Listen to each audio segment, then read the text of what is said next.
And there are many other things here. The common thread linking all immigrant niches is the insider's edge on the profession. Recruiting through ethnic network is the most efficient way the employer gets labor. More than 85% of the 1,600 green grocery stores in metropolitan area owned and run by Koreans. And it goes on here, but I just want to read one final thing. There's some other things in there I'd like to bring. An estimated 100,000 Koreans have come to the metropolitan area since the 1970s, and 65% of Korean families own at least one business. Okay? This is ethnicity. This is where you go when you think in terms of ethnicity. They go on here, I have an article here, Asians turn in Silicon Valley. How many people are familiar with Silicon Valley? The very area where the American computer industry and electronic industry is developed in California. And they talk about here, once engineers, now entrepreneurs. Asian immigrants have long made up a large portion of the engineers in Silicon Valley. Now, a growing number are starting high-technology enterprises, eager for more responsibility and frustrated by opportunities for advancement in many countries.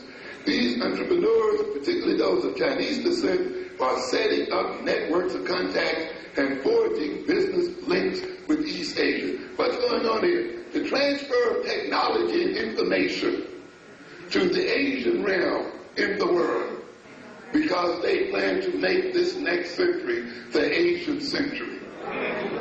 This is what's going on. Are they hollering about racism? No. Are they complaining and moaning and groaning? No. They're taking care of what? Business.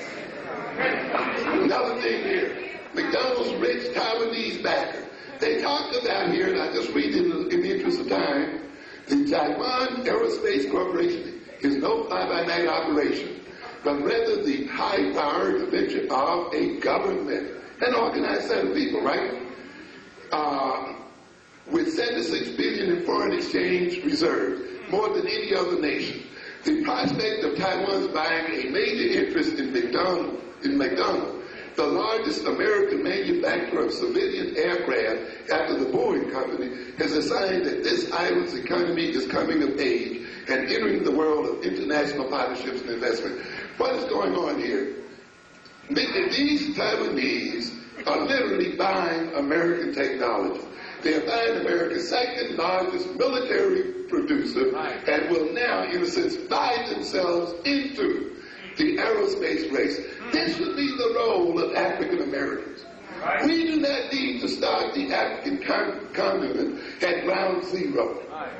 We can jumpstart the African continent into the space age, into the aerospace age, if we decide as African Americans to take over large portions of the American aerospace industry and space industry and connect it with our African brothers. But you have to do it.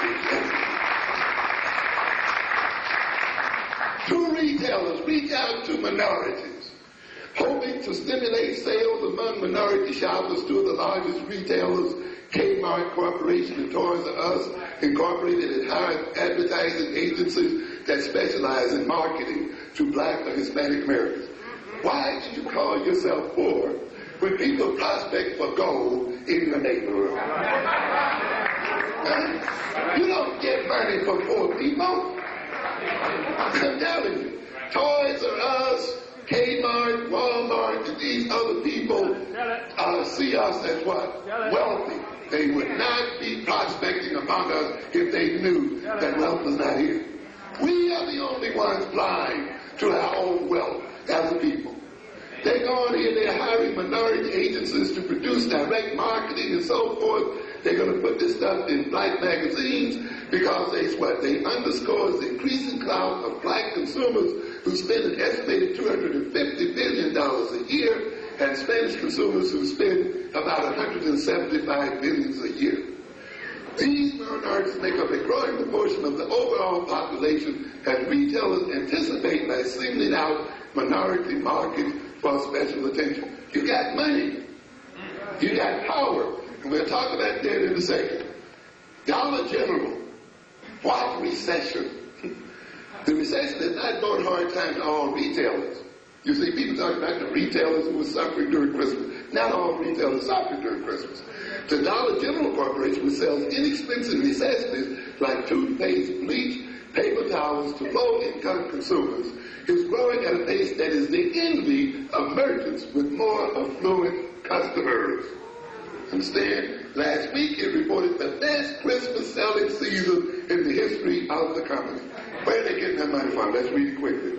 With 1,500 stores in 23 states concentrated in the southeastern parts of the Midwest, Dollar General is one of the few large chains to focus expressly on serving low-income people.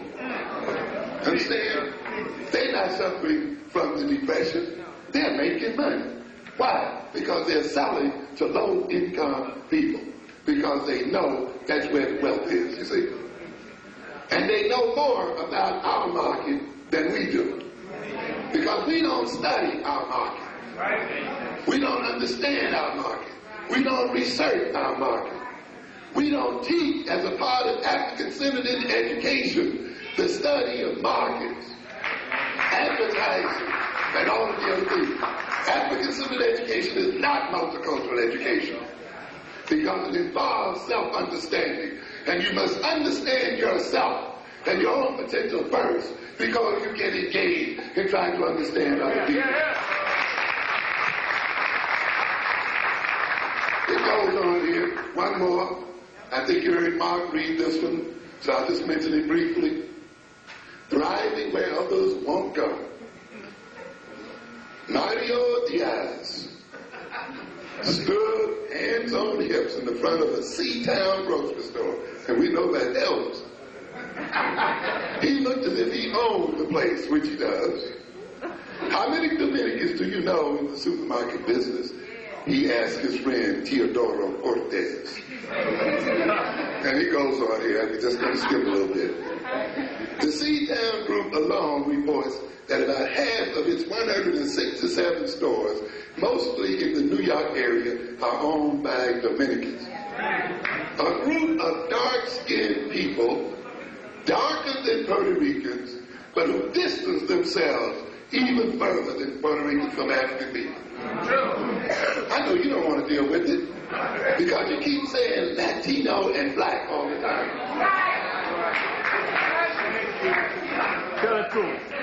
You're going to learn one day, and I'm going to tell you right here, and it's unpleasant.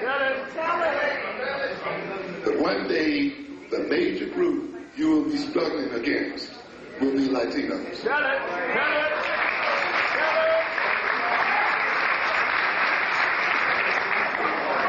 Yeah, does that mean we don't enter alliances at this time? Fine. But you enter alliances and coalitions in terms of your what? Interests. Okay? You're not getting married. Okay? In terms of your interests. Because you have something they need, and they have something we need, and we mutually move on together, knowing though at some point we also may be enemies. Oh yes, you don't want to deal with it. But you got to learn reality. And African-centered education is an education in what is real. We talked about today how the United States could fight the Japanese and fight the Germans. And then another day become allies. But that's the way the world is built, ladies and gentlemen. Because you act in terms of your peoplehood. People treat you all right. People support you. People don't get in your way and use you. Fine. You work with them. But when they get in your way and so forth, you got to deal with them. This, the Latino segment of the American population is growing faster than the black population.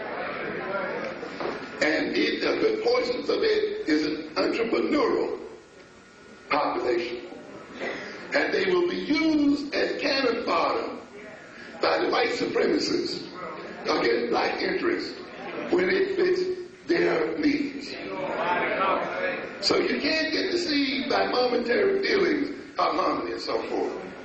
And let me tell you something else, black people, because I see too many black people trying to save every other people but themselves.